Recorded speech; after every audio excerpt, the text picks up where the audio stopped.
Welcome, everybody. I'm Bill Cooper, the Managing Director of the Twin Cities Film Fest, and we are so pleased to have the opportunity to talk to Rita Davern, who is the producer, the director of the wonderful documentary film Burren Girl, who not only screened at our festival in October, but actually won the very coveted Documentary Audience Award winner. And for those of you who don't know that, that means this film got more high marks and number of votes than any other feature-length documentary in our festival. So how fantastic is that? Rita, thank you for taking time out and supporting this encore screening. You're so welcome. It was really a treat to be part of this festival and hometown film and my hometown film festival. I loved every bit of it. Fantastic. Well, yeah. You wore a lot of hats in this, obviously, and that's the way a lot of times documentaries go, but you didn't necessarily do this on your own. So start off by maybe telling me a little bit about some of the other people who helped you along this journey. Yes, well, hats off to my crew on this film who pulled off. We didn't know last April, we didn't know if we had a film. We had, about an hour worth of footage, but it was not a film.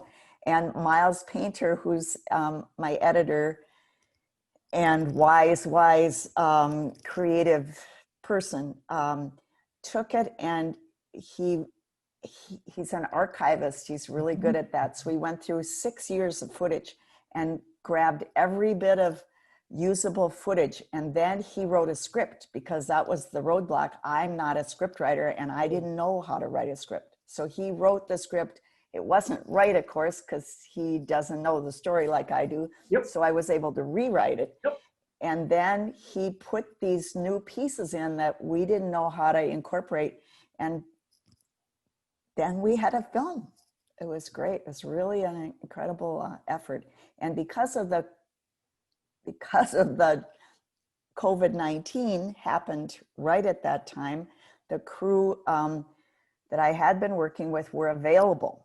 And they said, yes, we will bring this thing to the finish line this summer. And I don't know if I ever would have finished it, or if, certainly would have been tougher, because they would have had many other demands at that change. Well, so it was good. Well, no question. And again, doing a film is like sort of a pregnancy, if you will, in a sense. It has all these stages, and you have to kind of deal with it over and over and over again as it takes on different lives, and having people surrounding you as well. And I have to comment, I know Charlie McCarran, who did your music, the wonderful Gaelic kind of music. How did that connection come? Well, I had the music. I'd been collecting it over 6 years, and I had most of the licenses, and I really wanted this music. And Charlie was able to weave it together in ways and listen to what mood I wanted where, and actually fine tune it all, and then put in his little bits where we needed transitions and a bit extra.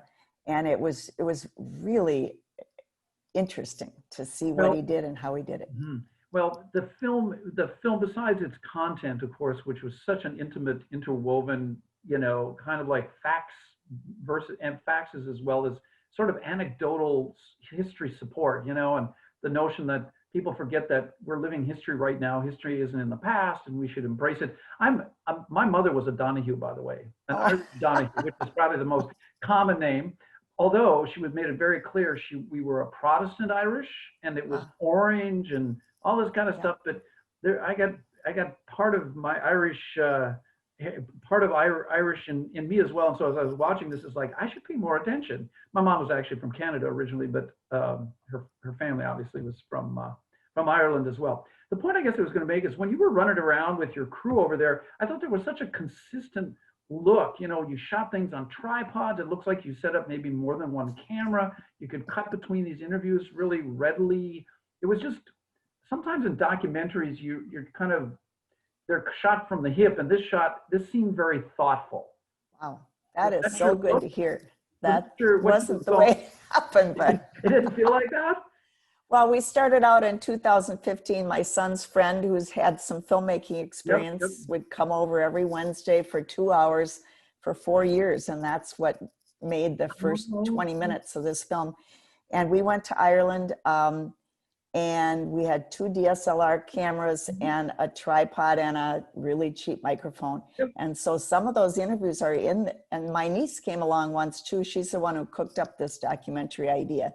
Yep. And she's a photographer. And so but every time we did an interview, I was reading, you know, I was going to classes, I was reading, how the hell do you light an interview?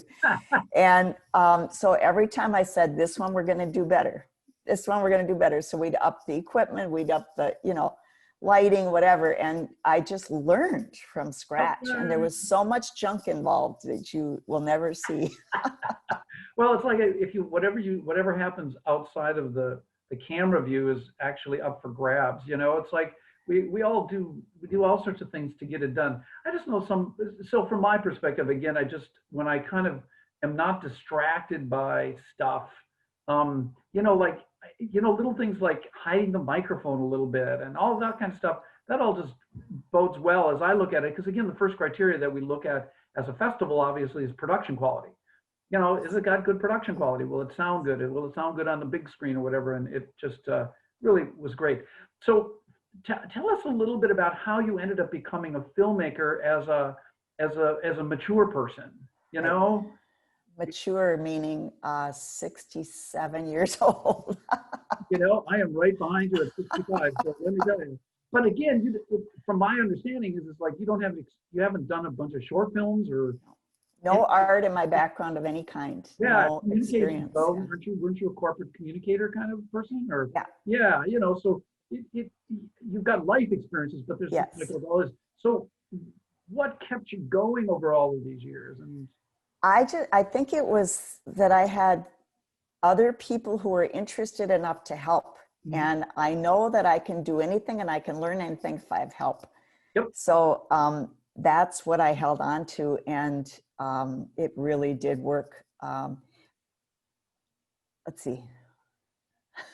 Yep. I just lost the. Well, just like how it all worked out. Because again, for an example, now that you've shared sort of like when you started, or as you watched the movie, the family reunion from 2015 came later. It didn't start with the family reunion, but I don't want to project here, but it kind of sounds like that was one of the first steps.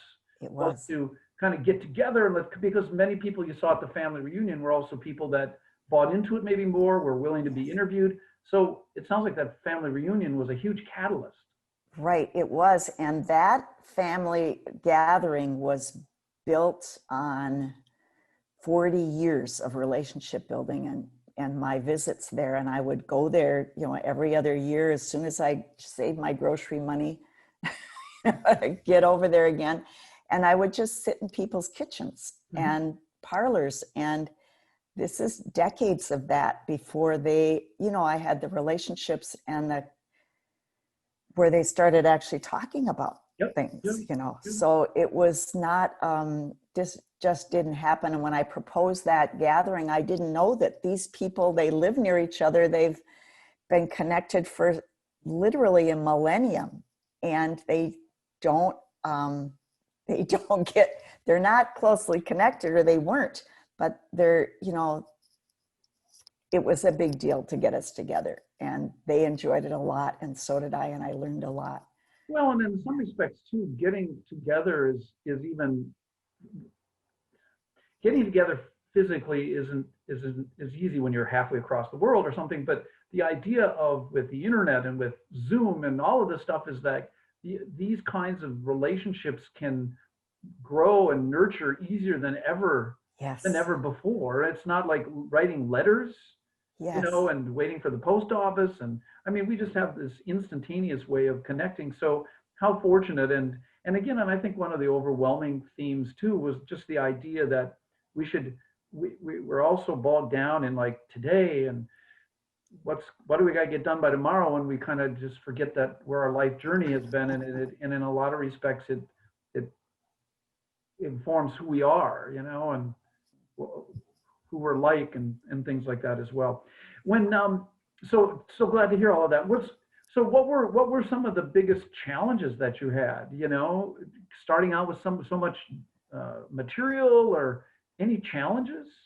Well, what I said to my the first editor I worked with, Kevin, I said to him,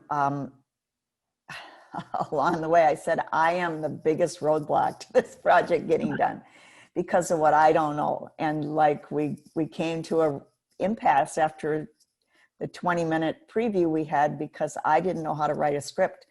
And I don't think it was something I was going to learn. So I think the fact that I got that far and then I showed it around and then I got the enough interest to get a grant.